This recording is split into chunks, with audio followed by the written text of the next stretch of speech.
Hai Kiddy Parents, kali ini saya akan share mengenai probiotik.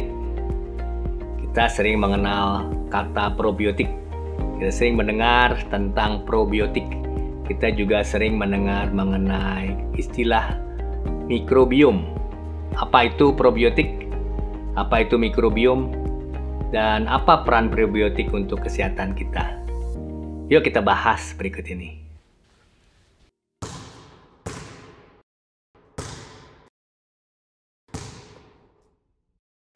Kita sering mendengar bahwa kopi yang dicerna oleh luwak, kopi luwak itu rasanya berbeda dengan kopi yang tidak dicerna oleh luwak. Nah, ini mungkin karena pengaruh dari mikroba-mikroba yang ada di dalam usus luwak itu yang membantu proses pencernaan kopi itu sehingga berubah rasanya menjadi luar biasa enaknya buat penggemar kopi. Nah, kita tahu bahwa di dalam usus kita banyak sekali mikroba-mikroba di dalamnya. Ada triliunan jumlahnya. Ada 38 triliun mikroba di dalam usus kita. Tapi sebetulnya bukan hanya di dalam usus, tapi juga ada di kulit, ada di hidung, ada di tenggorokan, ada di lubang telinga, dan hampir seluruh tubuh kita ada mikroba yang hidup bersama. Tentu tidak semua mikroba itu jahat. Ada mikroba-mikroba yang baik yang hidup bersama dengan sel-sel tubuh kita dan membantu untuk kesehatan kita. Nah, kalau probiotik adalah mikroba yang hidup yang sudah dibuktikan bermanfaat untuk kesehatan kita. Jadi probiotik itu haruslah mikroba yang hidup. Kedua, dia sudah terbukti bisa membantu kesehatan kita, bermanfaat untuk kesehatan kita. Nah, probiotik yang ditelan, yang dikonsumsi dapat bergabung dengan mikroba di dalam usus kita secara bersama-sama akan menyebabkan perubahan susunan mikroba di dalam usus kita, dan diharapkan adanya probiotik ini dapat membuat manfaat untuk hidup kita, untuk kesehatan kita. Apa saja manfaat itu? Yang pertama, probiotik bisa membantu untuk pencernaan kita, ya. Untuk kuman-kuman di dalam usus ini membantu kita agar kita bisa menyerap, bisa mencerna makanan-makanan yang sebetulnya tidak bisa dicerna oleh enzim-enzim pencernaan kita, tetapi dengan bantuan dari mikroba usus ini pencernaan menjadi lebih baik. Dan misalnya saja tubuh kita karena adanya mikroba di usus ini bisa menghasilkan vitamin B dan juga vitamin K. Apalagi manfaat dari mikroba di usus ini yang bisa kita harapkan? Yang kedua, dia melatih sistem imun kita. Dengan adanya bakteri terus-menerus, mikroba terus-menerus di dalam usus kita, maka sistem imun kita seperti mendapat sparring partner, bisa berlatih dengan mikroba di usus ini, sehingga terbentuklah antibodi untuk melawan penyakit. Yang ketiga, mikroba di usus ini bisa membantu untuk membuat pertahanan barier di usus menjadi lebih baik. Yang keempat, dia juga bisa berfungsi untuk efek pada kesehatan mental manusia juga. Ini beberapa manfaat yang bisa dihasilkan, yang bisa ditimbulkan oleh probiotik.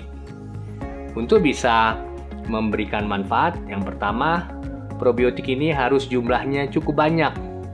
Karena kita tahu mikroba di usus ini 38 triliun jumlahnya, maka kalau kita menggunakan probiotik tentu harus jumlahnya yang cukup banyak. Kalau tidak banyak, dia mungkin tidak akan memberikan efek yang diharapkan. Nah, biasanya probiotik ini juga yang dimasukkan jumlahnya triliunan, 10⁹. Biasanya diukur dengan ukuran yang disebut CFU, Colony Forming Unit, CFU, ya. Nah, tidak semua mikroba di usus itu tidak semua mikroba yang ada di dalam probiotik itu adalah bakteri. Kita tahu bahwa probiotik bisa juga dalam bentuk jamur ya. Bakteri, jamur bisa sebagai probiotik. Yang bakteri misalnya kita kenal yang paling sering digunakan adalah Lactobacillus atau Bifidobacteria. Sedangkan yang dari jamur yang paling terkenal adalah Saccharomyces boulardii. Nah, probiotik sendiri kita kenal dari namanya adalah pertama terdiri dari 3 nama biasanya. Yang pertama itu bisa terjadi spesiesnya, kedua adalah genusnya, dan yang ketiga strainnya. Jadi makin panjang namanya itu, yang paling akhir menunjukkan strainnya. Nah, probiotik seperti juga antibiotik tidak semua bermanfaat untuk semua keadaan. Ada probiotik tertentu yang bermanfaat untuk keadaan tertentu saja. Misalnya untuk diare, ada probiotik yang khusus untuk diare, misalnya probiotik yang mengandung Lactobacillus. Tapi probiotik jenis lain tidak bisa untuk diare. Jadi sebetulnya untuk menentukan probiotik itu bermanfaat atau tidak dilihat dari studi, dari penelitian yang sudah menggunakan strain probiotik itu untuk tujuan tertentu. Kalau itu sudah bisa dibuktikan, barulah probiotik itu dapat digunakan untuk manfaat yang kita inginkan. Jadi tentu tidak sembarang probiotik bisa menghasilkan efek yang sama. Seperti juga analognya dengan antibiotik, tidak semua antibiotik bermanfaat untuk semua infeksi. Ada infeksi tertentu, misalnya untuk infeksi saluran kemih, ada antibiotik tertentu yang bermanfaat untuk itu. Tapi untuk saluran nafas atas, misalnya ada antibiotik yang jenis lain yang bermanfaat. Demikian juga probiotik. Probiotik ini tidak semua keadaan sama menggunakan jenis antiprobiotik yang mana saja sama efeknya. Tapi justru kita mesti melihat strain yang mana yang sudah diteliti dan apa efek yang sudah dihasilkan dan bagaimana hasil studinya, apakah bermanfaat atau tidak. Nah, probiotik ini perlu diberikan dalam waktu yang tertentu, bukan hanya sehari saja, tapi perlu dalam waktu tertentu, misalnya digunakan selama 5 hari, 1 minggu, yang dalam waktu yang tertentu itu bisa membuat perubahan susunan mikrobiota di dalam usus sehingga bermanfaat. Nah, berapa lamanya ini ditentukan juga oleh studi yang sudah dilakukan para peneliti-peneliti sebelumnya untuk melihat efek dari probiotik tersebut.